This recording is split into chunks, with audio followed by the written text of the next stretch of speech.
ساری کھڑکیاں بند کر دو۔ سبق آموز کہانی۔ ایک بار اس کہانی کو ضرور سنیے۔ ایک شخص تھا جو بڑا امیر و کبیر تھا۔ بہت بڑا اس کا کاروبار تھا جس میں وہ درجنوں ملازمین تھے۔ اس کا گھر بھی کافی بڑا تھا، اس میں بھی نوکر چاکر کام کرتے تھے۔ دن بھر وہ اپنے بزنس میں رہتا، شام کو گھر واپس آتا۔ اس کا جو اپنا بیڈ روم تھا وہ ایک جوان العمر لڑکی صفائی کرتی تھی اس کی۔ ایک دن وہ اتفاق سے وقت سے پہلے گھر آ گیا۔ جب یہ کمرے میں آیا تو نوجوان لڑکی کو صفائی کرتے ہوئے دیکھا۔ بس شیطان نے اس کے دل میں خیال ڈالا کہ میں اس لڑکی کو روک لوں تو اس کی آواز کوئی نہیں سنے گا۔ اگر یہ میری کسی سے شکایت بھی کرے گی تو کوئی اس کی بات نہیں مانے گا۔ میں تو پورے پولیس اسٹیشن خرید سکتا ہوں، ملازمین سب میری بات مانیں گے۔ لڑکی نے دیکھا کہ مالک وقت سے پہلے آ گئے ہیں تو وہ جلدی سے جلدی جانا چاہا اس نے۔ تو مالک نے فوراً ایک زوردار آواز میں کہا، ٹھہر جاؤ۔ وہ مالک کے تیور دیکھ کر گھبرا گئی۔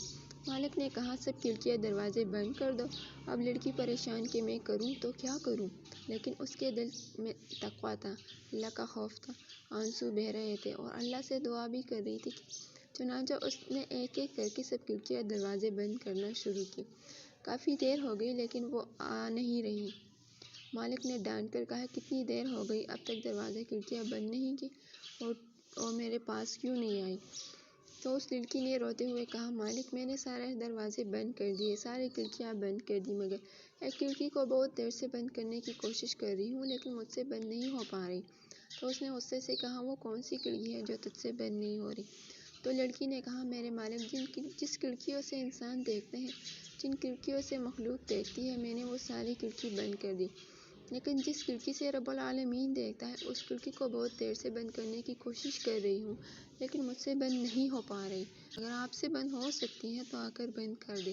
فوراً بات سمجھ میں آ گئی، واقعی میں اپنے گناہوں کو انسانوں سے چھپا سکتا ہوں لیکن رب العالمین سے نہیں چھپا سکتا۔ وہ اٹھا، جلدی سے وضو کیا، نماز پڑھی، اللہ سے معافی مانگی۔